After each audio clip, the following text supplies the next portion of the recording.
Hey, I'm Nick. Welcome to the podcast. We're going to jump into this episode, which is a special episode, and I'll get to more of that in just a moment. But before we do get to that episode, I want to talk about two things that I hope you're going to take part in. One is the Family Ministry Roundtable happening this fall, November 5th and 6th in Dallas. This is the first conference of sorts. I don't even like using the term conference, but large gathering for family ministry teams that Ministry Boost has ever hosted. It's an idea that we've been working on for years that we've really wanted to see happen, mainly because we have always learned the most from other churches and other leaders. And we know that if we can get a bunch of churches together in the same room, talking about the same topics and get people who do the same job you do, sitting with you, you can exchange ideas and help everyone get better. And then somebody else on your staff can sit with another person from another team that does the same job they do. And we can all learn from each other. We're going to have great speakers as well. So we're going to learn from top next-gen voices, but we're also going to learn from other churches. And we're really excited about that. To get the best price, go to FamilyMinistryRoundtable.com and register your team now. And the other thing I want to talk about is Ministry Boost membership. Membership gives you access to over 50 courses, resources, ministry kits, bundles, and things to help grow your family ministry and recruit more volunteers. Who doesn't need to recruit more volunteers, right? In fact, probably half of the content that we have at Ministry Boost membership is about volunteers because it's the most important thing we do. Nothing else works if we don't lead great volunteer teams and have enough volunteers that are trained and equipped and can lead like staff. So check out Ministry Boost membership at ministryboost.org/membership for you or maybe your entire staff. Now, this episode is a special episode. We recorded an interview with the CEO of Amazing Life, Chris Heaslip, and Amy Fenton, who has been on staff at Orange for years as an Orange specialist, leading VBS. You may know Amy if you've ever done anything with Orange VBS before. A lot has changed with Orange, for sure, in the past year. Plus now at this point. They just had their first Orange conference since Amazing Life kind of acquired the Orange assets, and now Orange is under Amazing Life. It is no longer part of the Rethink Group. You probably have heard some of this. Maybe you haven't. If you haven't, this interview will be great because you'll get to hear some of that. If you have, but maybe you don't understand all of it or how it works or who are these new people, who's this new organization, this interview is going to help you out because we talk about the Amazing Life and how that came to be and how it got started and how Chris got into this and what he was doing with PushPay before Amazing Life. And then what is the future of Orange? Lots of questions that we're getting asked all the time at Ministry Boost, Kenny Conley and I. And so we thought, hey, let's have a conversation with Amy, with Chris. Let's ask those same questions that people are asking elsewhere to us and at conference and to the people at Amazing Life and Orange. Let's have that conversation recorded for everybody to listen to. So tune in to this conversation with Chris and Amy about Amazing Life and the future of Orange. Okay. Hey, everybody. Welcome. My name is Kenny Conley, and I'm here with Nick Blevins, and we want to invite you to a special conversation that we're sharing with you today. It's a conversation with two friends of ours. One of them, Amy Fenton. If you're connected to Ministry Boost, you know Amy. She's been a part of a lot of the things that we do. But we also have Chris Heaslip. He's the new CEO of Orange and part of Amazing Life Foundation. And we're going to have a great conversation today. You know, Nick Blevins and I have been a part of the Orange family for more than a decade. And if you've been in ministry for any amount of time, you've known that a lot has happened at Orange in this last year. And Nick and I, over the course of the last, honestly, 6 months and longer, we've been kind of navigating this with Orange and with all the changes. And we thought it'd be great to have a conversation today with Chris and with Amy to talk about that. But hey, Nick, you want to introduce yourself and say anything before we get started? Yeah, and I'm also thinking Orange Conference just happened, which a lot of people were there for. Some people watched the opening session online. So I feel like a lot of the conversations we've been having at my church or with other leaders that are friends in other churches and conversations you, Chris and Amy, have been having with churches, we're kind of going to have that here. So I'm really excited about it. Maybe we can do some introductions. People don't need to know who Kenny and I are. They don't really care. Let's start with Amy. Amy, if they don't know you because they haven't watched you with stuff we've done with Ministry Boost or what rock have you been hiding under if you don't know Amy Fenton? So that's true. Go ahead. But go anyway, just in case. Hey, okay. So I'm Amy. I have been with Orange. I'm going into my 12th year. I have been in the children's ministry world for 30 something years. longer than I care to admit. And I'm excited for this new season. This is fun. I'm glad we're having this conversation. Guys, I'm just disappointed you didn't introduce her as the queen of VBS. I mean, That's true. That is true. I would say more the czar of VBS. I don't know. Czar. I don't think queen's high enough, Quite the right title. That is true. A lot of people know her from that too. I also call her the Joanna Gaines of children's ministry overhaul. You know what I mean? If people watched our Multiply Ministry Conference, because, a lot of times children's ministries and some churches, some large ones, need a little bit of an overhaul, and Amy will help churches do that. Let's just say what it is. A lot of them are dumpster fires, and Amy to the rescue. She's there to fix it. She's there to move that wall. Let's put some shiplap up. We're going to make this place beautiful again. It's going to be great. I love that. I love doing that. Yes. Is she getting a reality TV show coming out soon? She should. It would be entertaining. I'm great telling idea. you. Yeah. I'd be Look, she's excited. Her eyes got real big smile. I think no church would be like, yeah, please film our dumpster fire before it becomes, you know what I mean? Before it becomes the great thing. Anyway, Chris, how about you? Well, guys, great to hang out. Thanks for having me on. I'm originally from New Zealand, so you just be wondering where the weird exit.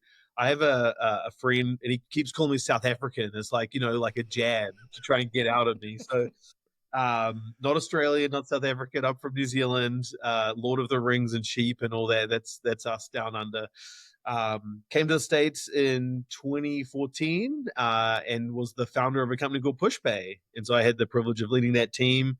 And honestly, like, I got to tell you guys, working with churches, like, it's a calling. Like, I loved it. It was the best role I've ever had in my life. And so to be here, 5 years after that, now working with churches again is just awesome. I mean, I love it. I love getting to hang out with people in ministry because the heart that they bring to what they do every day is just exceptional. So I'm having a blast despite some of the challenges I'm sure we'll talk about, and love how we get to serve people. And so PushPay did obviously mobile and online giving and grew really quickly. And by the time I stepped off the team, we were almost 500 people. So it was a crazy rocket ship ride. Grew really fast, and it was great fun. Were you there? I'd love to hear some more about the story of PushPay, but a quick question. Were you there when PushPay acquired Church Community Builder, CCB? I know a lot of churches would use that and be familiar with that too. Yeah, I left right before that all happened. Okay. And so, we have been looking for a long time of like how to expand, into different areas. And one of the things I thought about was like, pastors don't wake up in the morning thinking about how to get more giving, right? They wake up and they think about how to do ministry. And so even then, 2017, 2018, we were thinking like, how do you not just have a tool that allows, people to give and be generous, but actually how do we build a tool that equips pastors to actually be more effective in ministry? And at our conference in 2019, I talked a lot about this concept of how do we nurture our people in a deeper way. And we had started working on some tools around that to like specifically equip people to find people in the congregation who were just not being ministered to. And so that was, I think, what kind of led to the CCB acquisition, and then ultimately to some of the strategy they did after that. And so I think I'd done a lot of work and research and understanding like how churches kind of find and maybe miss people that are just sitting in a pew but are not showing up somewhere on a CHMS. And I think that's some of the same problems that we have in kids ministry is like, hey, we have these kids, but like, how are we actually engaging them?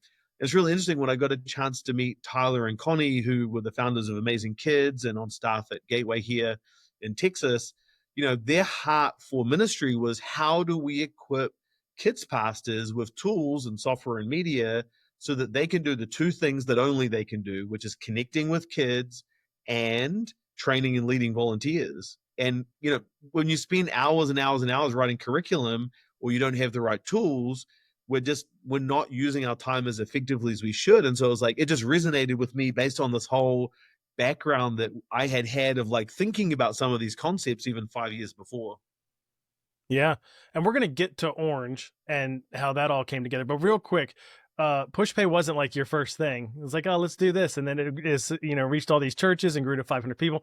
There's some stuff before that. And then you've also even done some things afterwards. So give us a flyover, like the before and a little bit since before the Orange merger. Yeah. I mean, I trained as a, accountant. I went to university to study that and then worked for a big four accounting firm. And it was a great experience, but I always felt called to entrepreneurial ventures.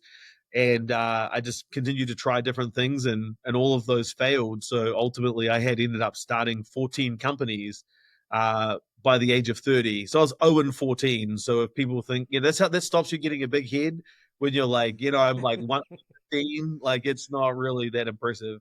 And when I was really frustrated with God, I was reading my Bible and I came across this verse, and I think it's Proverbs 23, and it says, "Do not wear yourself out to get rich, for if you chase after money, it will grow wings and fly away like an eagle towards heaven." And I was like, what does that mean? And I felt like God said, hey, Chris, you started these businesses because you wanted to get something.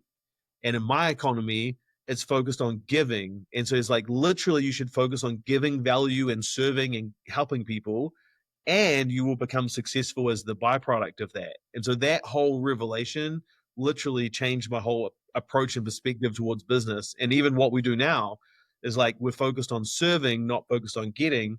And so when we literally 2 months later after that, I met Elliot and we started a giving company. So like if ever, there was, hearing from God, like that was it. So, I mean, that was the thing that kind of took our whole approach was like serving, adding value, providing service, and making sure that people have a good experience. And like, whether you're in ministry or business, like that should be the heart, is not, hey, how big is my ministry? How many people show up? But ultimately, how am I serving the people that I'm entrusted with?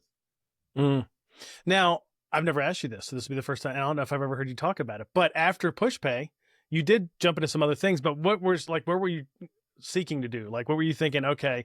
I mean, if anybody watched, was at Orange Conference, they saw John Acuff in his presentation. At the very beginning, he made a joke about you because he said, he asked you, why are you doing this, with Orange? Because you could do whatever you wanted. You'd been successful at PushPay. You could start another business. You could invest in this. You could whatever, like is a clean slate. And you told him while you were doing this, which I'd love for you to share. But even before this came along, what was your thought after PushPay? Like, what am I going to do now? Like, what did you think? Yeah, I mean, I was semi-retired. I was PushPay obviously did well financially, and my goal was just to help other people. The idea, the metaphor I used was moving from the player on the field to the coach in the box. And so, I don't want to sit around the house all day. My wife would, get sick of me and boot me out. And so she's like, go do something, be useful, like help people. And so I partnered with Matt, who worked with me at PushPay, who was the VP of sales. And we partnered with Patrick Lencioni to create some software called Leader that helps organizations grow and develop their staff. And so, like, it was just from a position of like, hey, this is something that we are really passionate about. And I think that people, one of the things people ask me is like, what advice would you give to your younger self? And the answer is like, focus on calling, not career. Careers is like mercenary. And again, what can I get? Calling is like, God's called you to this thing. And so I think that people misunderstand that actually opportunities are not something that's, you're supposed to go get. It's something that like God has made this for you because of who you are and what you're supposed to do. And so it was like a way that we ran our business at PushPay was both based on growing and developing people and creating opportunities for them. And it's the same thing here, with Amazing Life in Orange, is like, how do we create an environment where people grow and develop, and ultimately we put them in a situation where they can learn and grow. And I think people want that. And so it's just part of like who you are. It just comes out of that. And so, we got to partner with Patrick Lencioni and bring a lot of his principles to like articulate those and enshrine them in the software so that it actually helps kind of people to follow that process rather than just like, hey, I believe these things, but there's not really a system to do that. Mm-hmm. Can I ask a question too? As you've stepped in to lead Orange and build a better future, so much of Orange is centered around, fighting for the next generation, raising up the next generation. And I know you're more than just, an accountant entrepreneur, but I know that I know a little bit from the conversations that we've had and what you shared at Orange. I know you've got a family, you've got kids. Like, what is it about Orange and the mission of Orange that resonates personally with you as a you were once a boy growing up and following Jesus, and you've got kids. Can you kind of connect the dots there too? Yeah, I mean, there were two men. My mother was a single mother, and I grew up without a father in the house, and so I was trying to figure a lot of stuff out, faith and others. And there were two people that were instrumental in my personal, faith journey, formation, spiritual discipleship. A Sunday school teacher and a youth group leader. And Matt Berry was the single person who had the biggest impact on me. He literally, I met him at the Pentecostal church that I went to when I was a teenager, and he just took time, and he's like, he spent time with me. He wanted to get to know me, and then through building that relationship, started to pour into me and challenge me and say, hey, like let's read our Bible together. Let's go to let's do a Bible study with a group of other young guys, and that kind of 4-year period during high school literally transformed my life. And because one guy took time, and I don't know if he did that with 50 other people, or maybe he did it with a handful, but like the impact that one person had on my life. And so that I never went to college and got into mischief and all of that, because one guy took time and said, here's how you need to think about these things. Like that is so powerful. And so when we think about the opportunity that we get to have in kids ministry and in students ministry, like we are literally shaping the faith of the next generation. And so if we as a partner, as a vendor to churches aren't doing that faithfully, and we aren't doing as good a job as we could effectively by giving you the right tools, or we're just not teaching the Bible as correctly as we should, or in a way that is the way that you want it to be done, like I feel like we are failing you as a partner. And so I think that as we kind of approach it, like there's not a better mission on the planet than serving the next generation. There's not, because, like you've heard the cliche that like the kingdom of God is only one generation away from going extinct. And I think that we have like, one of the things people say to me is like, hey, you did well financially, what is that like? And I say, it's terrifying. Like, because when you realize that when you're given this responsibility, you have to steward that, because one day we are going to have to give an account for what we were given. And it's not just, did you buy a jet ski? It's like, what did you do with what I gave you? And so that applies to us as we run kids ministries too, is like, were you faithful? Did you do a good job? Like the Bible talks a lot about that in the Gospels. The parable of the talents is like, did you do a good job with what I gave you? Maybe I didn't give you 500 kids in your ministry, but did you do a good job with the 10? Because I'm going to hold you accountable to that. So it's not just like, hey, you have millions of dollars, and how do you think about being accountable to that? It's like, are we doing faithfully what we should be doing with what we're being entrusted with? And I think that both as a vendor, and a partner to so many churches, and for all of us in the roles that we're in, should be the thing that keeps us up at night, thinking about, am I truly doing a good job? Because that will drive you to really, think long and hard about what we're doing. Yeah, that's awesome. That's great. Amy, it's been, and this, I'd love to hear both of you talk about this a little bit, because one of the things you've done that a lot of people may not know is you've done conversations like this, just private with church leaders, hundreds of churches, probably, and hundreds and hundreds of leaders. And it's been it was January, I guess, when this, or maybe in January, right? When it was announced that Amazing Life and was acquiring the Orange assets and things like that. And it was kind of like a merger. And it's been a little bit of a bumpy ride in some cases, right? It's not been just a smooth landing on that plane. So I'm curious, what would you want people to know? Because obviously we live in a world, I don't know if this is what you experienced at PushPay, Chris, but I always feel like the world of kids ministry and student ministry is kind of like a big church where, people talk, people know each other, people make up things, people, whatever. And so some things are true, some things aren't. And it's been a little bit bumpy. What has it been like for you all? And what do you wish people knew that maybe they don't know, if all they've heard is something on social media or a snippet here online or whatever? Yeah, that's a great question. I'll answer first and pass it to Chris. I think there's been so many questions about what is staying the same and what is changing.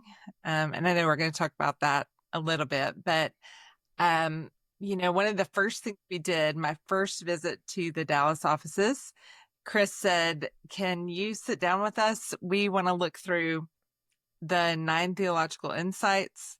Like, let's look at what that is, what that means, and decide if we still align with that. Like that is key. That's core to who we are. And so we sat down and went through those and totally agreed. Like, yes, we still align with this. This is who we are going to be. This is who we have been historically, and this is who we're still going to be. So I would say those 9 theological insights, we still believe in lead small principles. We still believe in partnering with parents. We still believe that the church and the home are the 2 greatest influences in the life of a child, and those 2 combined influences can have the greatest impact. The things that people know to be true core to Orange are 100% still true. So I want people to know that. It's good. Chris, what about you? What about those 4 months? It's been, yeah, I mean, because you have a lot of stuff going on. You've been developing a lot. We'll talk about some of that, like what's changing, what's new. That's going to be exciting. But it isn't like that's the only thing you've been able to focus on. You've been on calls with church leaders and you've had conversations and you've had to deal with things that you maybe not even thought were even there when you were putting this together. Maybe over, I guess it was like late last year. It's like this happens all the time. Kenny and I work with organizations when they're hiring kids and student staff. And I always say, in a perfect world, everybody would know exactly what they're getting. Like the church would tell the whole story. The candidate would tell the whole story. I'm sure but that, doesn't always happen. So what's it been like for you? And what do you wish people knew? Yeah, and Amy has been incredible because I've been around churches. I got to partner with churches. I got to talk to tens of thousands of executive pastors. But learning the kids ministry world has been a steep learning curve, and Amy has been a fantastic guide. You guys are laughing. Why are you laughing? I mean, because we know how weird it is, and you can get everything. We're sorry. We apologize right now on behalf of our kind. We apologize. And youth ministry too. I mean, let's be honest. Right. Youth ministry, it's not like it's just kids ministry. Youth ministry too can be quite the weirdest parts of a church sometimes. So, and he's been kind of the deep end. Yes, for sure. I think the coolest thing about it though is, kids ministry folks have the biggest hearts of anyone on the planet. Like, I honestly think that's been my experience of just 4 months in is like, wow, like honestly, what's amazing is how deeply you all care for the kids that you get to interact with and the ministry that you get to do. And I think that's like, you can figure out everything else if you have that care and attention for the kids that you've been entrusted with. And I think that's been the biggest thing that I've seen. But what that sometimes, turns into is like, hey, we have been entrusted with this, and like, we want to be able to ensure we have the same level of trust with you, our partner who's writing the curriculum. And I think a lot of the feedback was like, hey, we really want to ensure that there's more biblical depth in the curriculum that we're receiving. And, when we say that, it can mean so many different things to different people. So we wanted to be really specific about it. And actually, we put together this document that has our 5 commitments moving forward to all of our partners, because we wanted to take this seriously, not just like, hey, we're telling you these things and changing them 5 months later, but like, these are things that we really believe in anchoring on. And so, hey, there's these 5 things. One of them is more biblical depth. And people have just said to me, hey, Chris, like, we spend a lot of time adding scripture back into the outlines. Can you just add it in there? And it would save me hours of prep time a week. And just thinking back to, what Tyler's heart was when we started on this journey, I'm like, of course, because if that's another hour, 2-3 hours that we can save you, that you can actually connect with kids, like, of course, why would we not do that? So I think adding more biblical depth in, making sure that the story ties back to the bottom line in a much deeper way. Like, these are things that are just, I think, are common sense. And Amy and I have had just, really positive responses from churches who were just like, thank you. Like, thank you for just showing up and making these changes, because it's going to save us so much time, and making sure we teach virtues the right way. Like, it's just been like such a positive experience from people who, I guess, wanted that to change. And just because we're the new people, we're able to make some of those changes happen in a short period of time. And just through the lens of trying to make it easier and to serve our partners in a better way. Yeah. And I want to say how much I appreciate this too, because I know that what I've learned about you too is even before you began this journey of, emerging with Orange, and that you spent you talked to 50 churches, to find out, what you're getting into, what their experience had been. And since you guys, merged with Orange, You've probably talked to more than 100 churches. And what I know is, like, Nick and I, we talk to church leaders every day. And there's been lots of times where we've had church leaders call us really frustrated, really sad, really mad. And we've been able to say, just talk to Chris. Like, talk to Chris and Amy. And people are like, have been very like, what, I can just talk to Chris and Amy? It's like, so the level of accessibility that you've created has been like a breath of fresh air. And I think so helpful for so many people. But I want to even say too, I was at Orange Conference, and when you shared those 5 commitments that you made to us, this was really great. And Nick, maybe we can put this on, link it to the video here too, in case you weren't there, or in case you aren't an Orange partner, you can see that as well. But like, literally, as you were saying that and you were talking about that, I got an email on my phone, and on my phone was that those 5 commitments. So I don't know. I know you guys planned that. That was just too perfect. But I loved what you said too. Is like, this is our commitment to you. We expect you to hold us accountable, that we are true to this as well. And so that's just like, that's really helpful. I think it speaks a lot of integrity and your commitment to excellence and commitment to actually serve churches that are trusting you to do that. So thank you for that. That's great.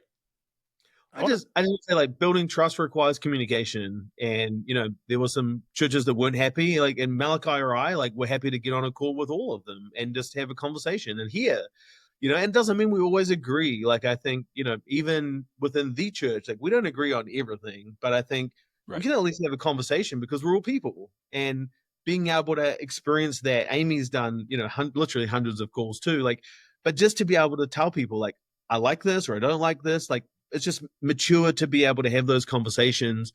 And I think that, how can we improve if we don't know we need to improve? And that was where the reciprocal part of the commitment was, is like, please pray for us. We need your prayers.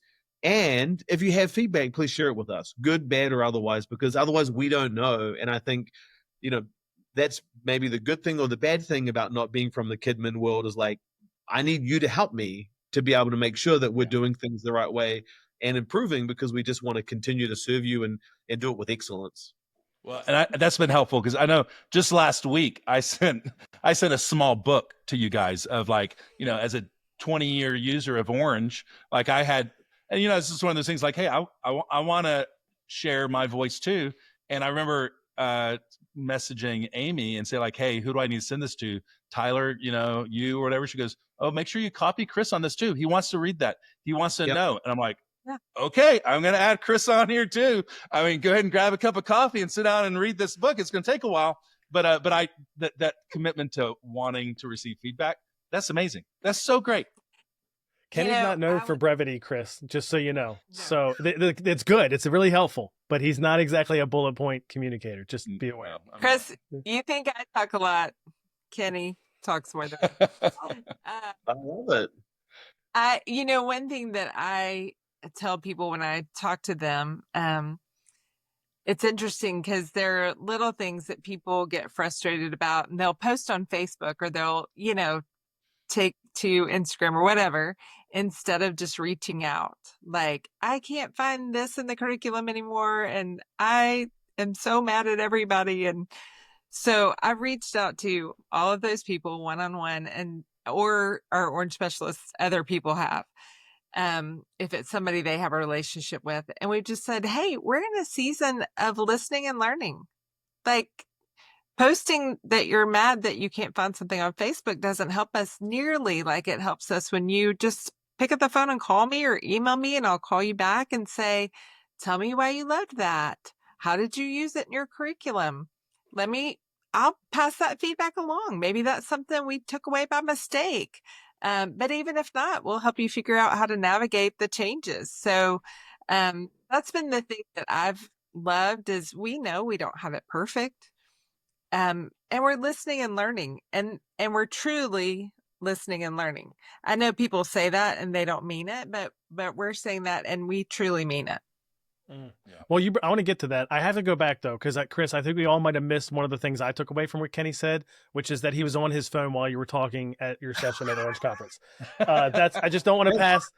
My fault for not being a good communicator. I'm still not a youth communicator. So, if you let the account. I did not say I was on my phone. I got an email and it alerted me. Okay, I don't have alerts turned off on my phone. Stop making Okay. fun of me, Nick. Stop Just, making fun of me. I couldn't let that go. It was right there. It's low hanging fruit. But what I actually want to ask Amy is, you kind of alluded to it right there. A lot has changed. A lot has changed. Staff has changed at Orange. The Nine Theological hasn't changed. The lead small, the heart, the strategy, the philosophy, all that. But there's a lot of other stuff that's changing. Parts of the curriculum, more biblical depth. And we're going to get to some of the new things. But even before we get to that, change is hard. And that's why people complain on social media. Sure. You don't even know. I mean, especially an organization your size that serves thousands and thousands of churches, you have no idea really how much people like certain elements because there's no data on your side to know how much do they actually use that. So what has that been like for you, Chris and Amy? I mean, Amy, you've been there, so you're experiencing it on the team. Chris, you're leading it and you're having to deal with a lot of probably the complaints and the errors that get shot. So what's that been like? Big changes, small changes, having to navigate that as a leader? Well, from my seat, 99% of the feedback has been positive. So I think whenever you hear feedback, it can always feel like, hey, there's a lot of noise. But by and large, it's been really positive and people saying thank you. Like, hey, I've really wanted this for a period of time, for 5 years, and you've managed to just come in and change it in a short space of time. And so I think that's the first thing. I think that whenever you're trying to improve things, like it's just easy to think of like adding and adding and adding and adding. And the problem with that in general is like your staff just get burned out. And because it's like, you have to figure out like, what are we trying to do and how do we do it with excellence? And that means that we can't do everything and being clear about that. And so, we were sending DVDs to 65 customers. And I guess I have to be the bad guy to say, hey, we're not going to do that anymore. Like, we love you, and we're not sending DVDs effective next month, right? Like, and it's just so I'm sure those people have effigies of me that they're stabbing, every night because they didn't get their DVDs this month. You and Netflix, right? You and Netflix. Yeah, that's true. Yeah. So I understand that people have a way of doing things, and when you're upset, that the feedback, of course, is frustration.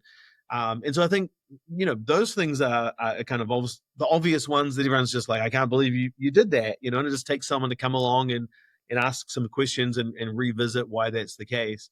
But then on the flip side of that frees up resources to do other amazing things like build software and launch brand new curriculum lines, special needs, and things that people are like, we really like all that. And I think that my ask or context, I guess, is just these things go together, because you can't launch all of these new things if you're still shipping DVDs to people. And so from just a business perspective and the experience I have is like, you can't just do this and continue to do all these other things. There has to be a little give and take in the mix there. You might not realize it, but you just said something that like every church leader should listen to, because churches are the most notorious for 100 or 200 things. I describe it like 200 little streams as opposed to like 6 rushing rivers. They just got a million ministries and programs. I was thinking kids ministry, people were listening to Chris thinking, yes, tell my leadership that we need to not be doing this many things. But that is a real thing. Amy, for you real quick, what has that been like leading through that change? I mean, you've been in the thick of it in so many ways. I think that just there's something to be said about having conversations. And so I'm always going to fight for that, because every person that's been confused about something or needs clarity, when we've had a conversation, it has always ended well, always. So even like Chris said, we don't always agree on everything, but goodness, we have solutions to help people with the issues they're struggling with. And so and I count it a privilege. I count it a privilege to do what I do every single day. I love the churches that we get to serve, and we don't take that for granted. And so, when I see somebody is concerned about something, just to pick up the phone and have a conversation has made all the difference in the world. I just want to tell you, Amy voraciously advocates for our partners. So, she'll just call me up and be like, Chris, you have to change this. You have to change it. And so as a result, we've literally added stuff back on the list, that got taken off because Amy advocated, explained the context in a really mature way. And it's I think the point was to the point about responsiveness, if we hear the feedback, like, not to say we agree with everything, but the point is like, hey, obviously the context and the feedback is insanely helpful when we're trying to make those decisions. Yeah, that's awesome. I want to ask a question. Maybe this taking a step back. So if I am Nick, you can reroute this conversation or whatever. But I want to, and maybe it's the elephant in the room too, of like, a year ago, a little over a year ago, we all got devastating news about the significant moral failure and abuse at Orange. And I remember like all across the Orange family, it was like we all shuddered of like, what does this mean?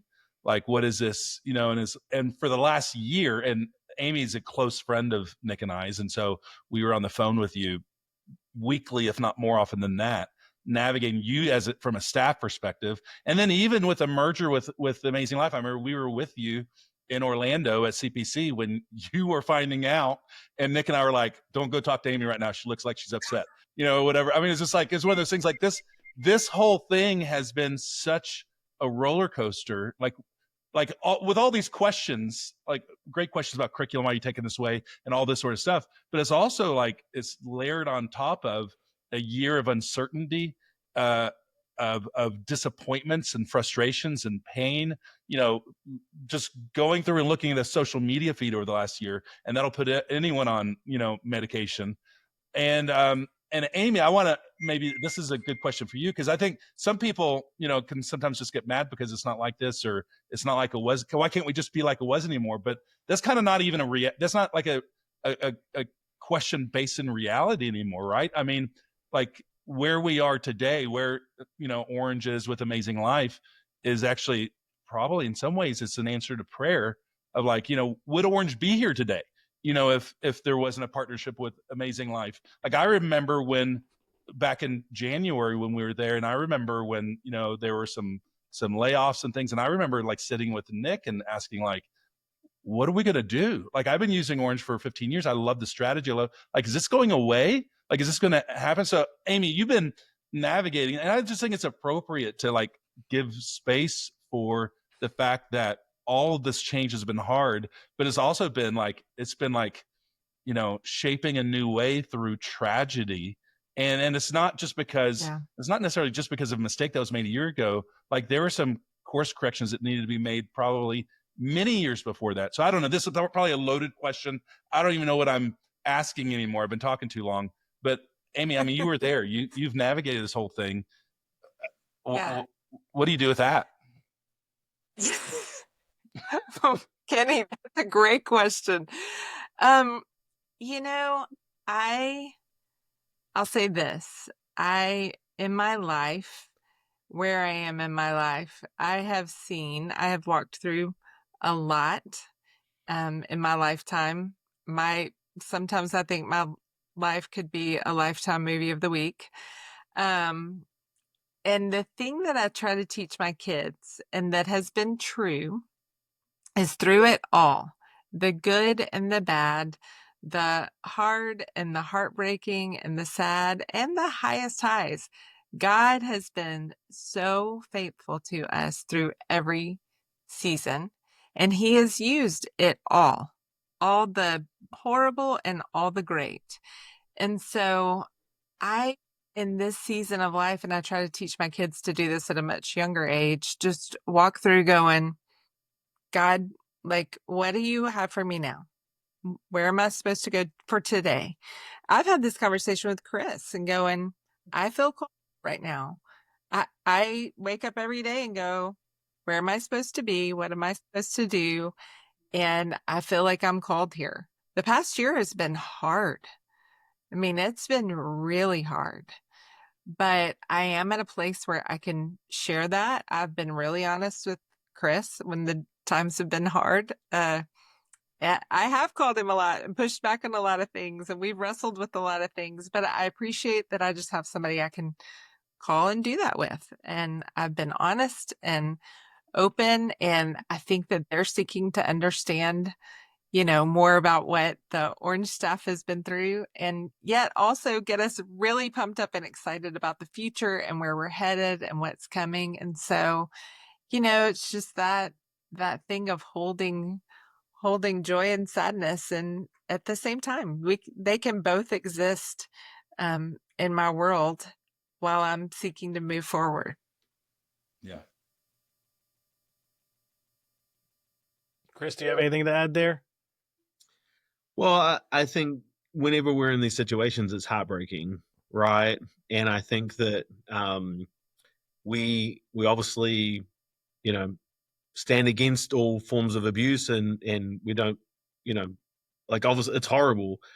I think the thing the church has different than every single other organization on the planet is, it's the bride of Christ, and the hallmarks of what we stand for are, also grace and forgiveness, right? That we should be heartbroken when people fall and when these situations happen. And I think, coming in at the the tail end of that whole thing, I think, being able to engage with people and have grace and to give them space to be able to process through that is just really important.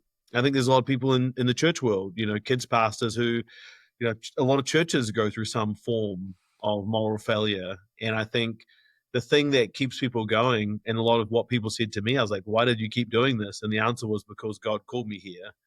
And I think that's the right answer, is not to stay somewhere that's, toxic or like anything like that, but also when God has called you somewhere, he's going to equip you and help lead you through it. And so, I got only a very small part of that at the tail end of the whole thing. And so coming in January, our focus was just how do we kind of steer the organization forwards. And I think the hard thing is this tension between the individual and the whole. And as a leader, this is a tension that we always feel, in kids ministry. It's like, hey, I've got this one disruptive kid. Like, how do I deal with that? Because I've got the whole, but at the same time, I know I need to care for this individual. And so this tension is a tension we always feel as leaders, that we're trying to figure out how to provide space for, these two things that happen simultaneously.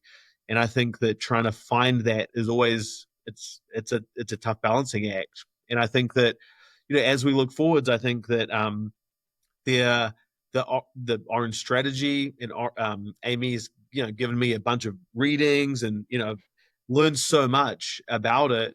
And I think the tendency that people have is to throw away everything when you kind of look forwards.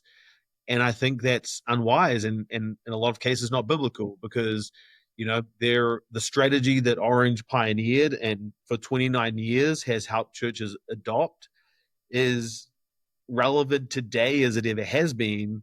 And people were saying, hey, let's just get rid of that because of whatever's happened. And the answer is, like, the strategy is as relevant and should be as relevant today as it was 5 or 10 years ago.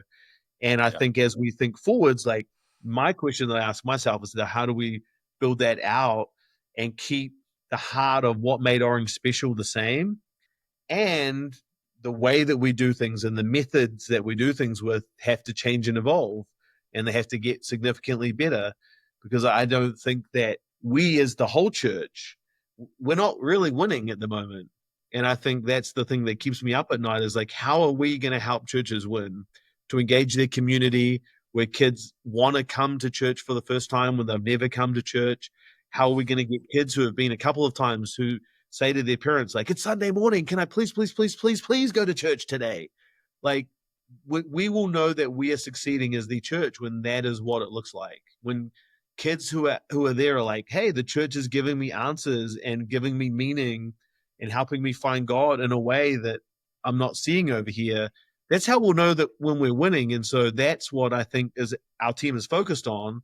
Despite all of that, like, we have to figure out how to do this, because this is the future and the vision and the mission that we're called to do. And we don't have a plan of how to answer all those questions today, but that's the bar that we're trying to live up to. And how do we answer those questions? I think we're trying to learn and grow and figure it out, but that's what success looks like for us. You said something, I hope I can say it. If not, I guess I'll have to edit this out later. But you said something in a conversation that we had offline that was driving you. And I think the way you said it was you were asking the question, how to help every church reach 10 new kids. Was it a month? something like that, and disciple 10 new kids a month? And I thought that is a great question. And I think it's great that you're asking that, because churches, that's what churches want to do. But at the same time, in the kids student world, we're, week to week there's a pressure there, and you want to help churches do that. And you've launched a lot of new stuff. I mean, we'll probably link to the opening session. You all published it on the Orange YouTube channel. They can watch, but tell us more about some of the things you're doing, like A-Play, the special needs curriculum, the special needs training, and some of those things. Yeah, I think it just starts with, look, why can't we bring this innovation muscle that we directed into giving before? I feel like in some ways it's a weird continuation of some of those things, but it's like we're focusing all of that time, attention, and money and resources and, 15 years now of trying things and failing, and now like laser focused at kids ministry. And how do we make the world of kids ministry so good that the tool set that you're now equipped with are like world-class tools? And so the first one that we heard from people was like, when they interact with us in our organization, they just get a big list of files that they have to download and sort out and kind of, and it's like, my first question is, why is it this way?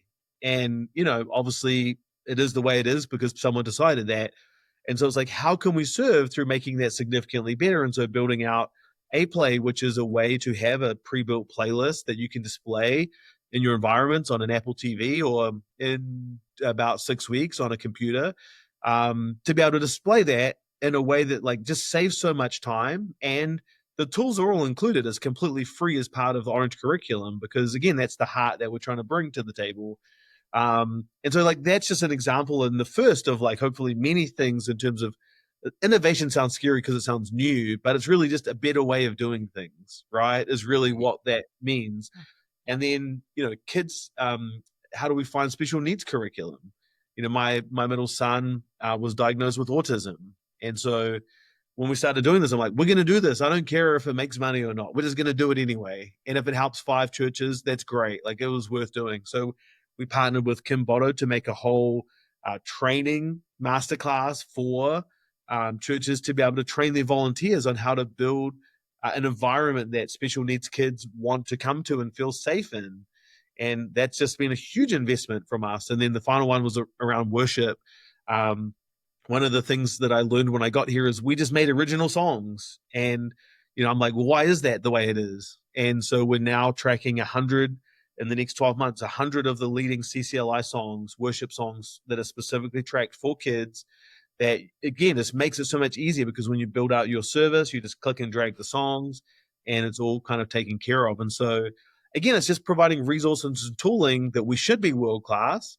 And if we have a heart to serve, and for us to serve churches and for you to serve kids, like they should have the best. Like, how do we provide all of the tools and media that allow us to serve them with the world's best tools and media?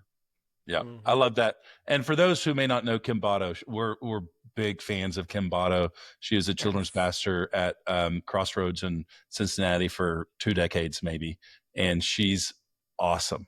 We just did a webinar a couple months ago about her new book that came out. And so we didn't know, we didn't find out until the opening session of Orange and saw the video. We're like, oh my gosh, is this a secret? Because we didn't actually even know this either. And we were thrilled by that partnership. And I think the A-Play is amazing. Orange produces so much great content, but sometimes the weakness also is that there's so much great content, and being able to better manage that's a huge win.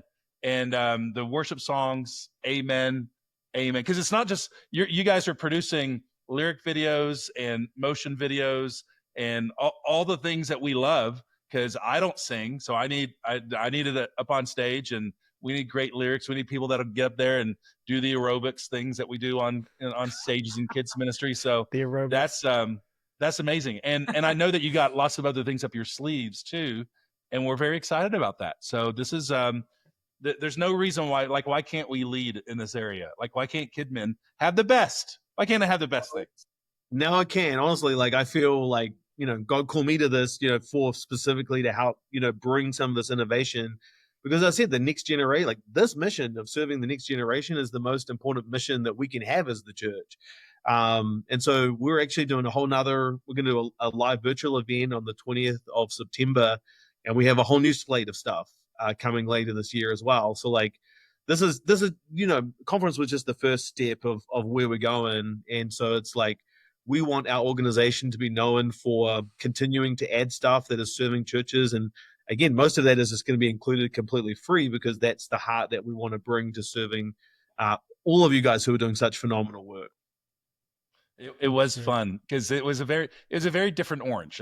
Nick and I both been to all the oranges except for one, and it felt different. There were components of opening night that felt like an Apple iPhone event. Like it's like everyone's cheering, everyone's like, "Oh my gosh, we're getting songs, we're getting worship songs!" Like it was like the best thing, and it was definitely like that's new, and so the idea to be able to celebrate great innovation, great new tools, I think is a welcome add to all this. So this is great. I don't know. I know Nick was going to ask this, but I don't know. I know you shared. We're gonna link to the video of the opening session, and in September, are there any goodies? Any sneak peeks that we can know of? Like Kenny's trying to get the exclusive. Oh. He's trying to get an exclusive sneak peek. Yeah, I'll give you one. We are working on a whole Spanish curriculum that is going to be included, again, completely free for all Orange partners. We know a lot of communities are like, they want to have kind of native Spanish curriculum that allows them to serve that community. And so, again, like that's just something we were like, hey, we, as the an organization that serves, tens of thousands of churches, like we want to be able to use the resources and the reach that we have to be able to do that, where, maybe for a lot of churches, they don't need that in particular, but like, across a large number of our churches in California and Texas and in Florida, like they're like, hey, this would help us like massively. So we're doing a whole bunch of work around that. That'll come out later this year. But yeah, like just that shows you kind of like how we're thinking about the stuff is like, these are things that everyone should do as part of curriculum, right? Because it's just so important to have whole communities of people, special needs and Spanish, like that are just excluded from being able to participate. Like that makes no sense to me. So the more that we can use the reach that we have to do those kinds of things, the better off we are. So, and if you have additional ideas, like you're welcome to send them to me and Amy, because we are constantly looking at how to do that. And then I'll give you a little one. We can chat more about this too, but like later next year, we'd love to do some more stuff in the volunteer space, especially software that helps churches to kind of recruit, train, manage volunteers in a significantly better way. I think that's a huge opportunity and something that I learned even, I just a real quick story. I ran this workshop, me and Rick Holiday. I was like, we're talking about culture and staff and, how to do all this stuff. And we're like, open it up for questions. And the first questions is, how do I get more volunteers? And then the second question was, how do I keep my volunteers? And then the third question was, and I was like, oh my gosh, like I've just missed the point completely.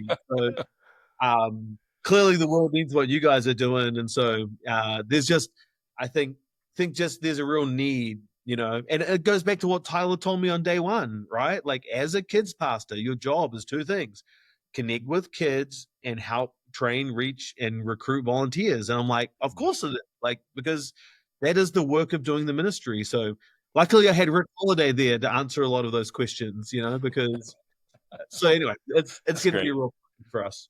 I love that. That's awesome. Thanks for sharing those things. That's and just for clarity, so you're not just running the curriculum through ChatGPT, right? It is a Spanish curriculum, right? Absolutely. Oh my gosh. Gosh. ChatGPT speaks Spanish, maybe you would think. I don't know. That's a good question, but yeah, that's awesome. And I love that you're doing. My preschool director has always wanted like a special needs line of the curriculum that's different. It's always had like a special needs component to it. Not always, but Orange has had that. But to have a whole separate line with the training, that's all great. And I know you got more things you're cooking up. We are passionate about the volunteer training and development and recruitment stuff. And that is kind of it's like, you got to kind of get that right as a church leader to get everything else right. Otherwise, like nothing else works. So I love that you're thinking about how to help leaders with that too. We could probably talk forever, but thank you for taking this time to talk with us. Thanks for talking to churches, the conversations you're having behind the scenes. Kenny and I are very excited about the future. There's nobody we trust more than Amy and Chris. It's been great to get to know you. And you talked about building trust through communication, which is one reason why we wanted to do this conversation, because we felt like we've been able to build that with you behind the scenes, but let's take that in some type of a public forum. So yeah, people do ask us. people ask us all the time, like, hey, what do you think? So that's one of the reasons why we want to do this video. Like, this is what we think. Amy, we're so grateful that you didn't give up. It probably would have been easier in a lot of seasons over this last year to just, you could go anywhere you want, and you stuck with it. And we're really grateful for you. And we know that you're holding the DNA of Orange in so many ways. And somebody's been there. So we're so grateful that you're still fighting this fight, and you're helping the new team know all this. And Chris, we're super grateful. Like, there's so many of us that like Orange. Orange has had such a significant impact on us personally. And so much of some of my favorite moments in ministry over the last 15 years have been very heavily impacted by the Orange strategy and the things that we fell in love with and resonated with. And I'm thankful for your willingness to partner. And I know it's not been easy, and I know it's been messy, and it's easy to sit in an armchair and judge what should have happened, what shouldn't happen. And I'm just grateful that you stepped up and you showed up and you said, I can help with this. So we're super grateful from behalf of those of us that do this and love Orange. Thank you, Chris, for leading in this season too. So Thank you. Thanks, you guys. All right. Thanks for joining us. Thanks for listening to this episode of the podcast. Check out the show notes for all the links and notes and resources. And don't forget to sign up for the Family Ministry Roundtable happening this fall, November 5th and 6th in Dallas. It's designed for family ministry teams. So bring your kids staff, youth ministry staff, whether that's you and the kids pastor, you and the student pastor, or maybe you have a larger team with multiple staff in different areas. The Family Ministry Roundtable was designed for you to come and learn from top next-gen voices and other churches, and we want to learn from your church. So we hope to see you there. Register now to get the best price, and check out Ministry Boost membership for you and your staff. It could be for your entire church staff. If you need to recruit more volunteers, train volunteers, implement volunteer coaches, work on different areas of your ministry, the Ministry Boost membership gives you access to everything we have, over 50 courses, resources, bundles, ministry kits, things like that you can use so you don't have to start from scratch as you develop your ministry. Check out ministryboost.org/membership, and I'll catch you in the next episode of the Family Ministry Podcast.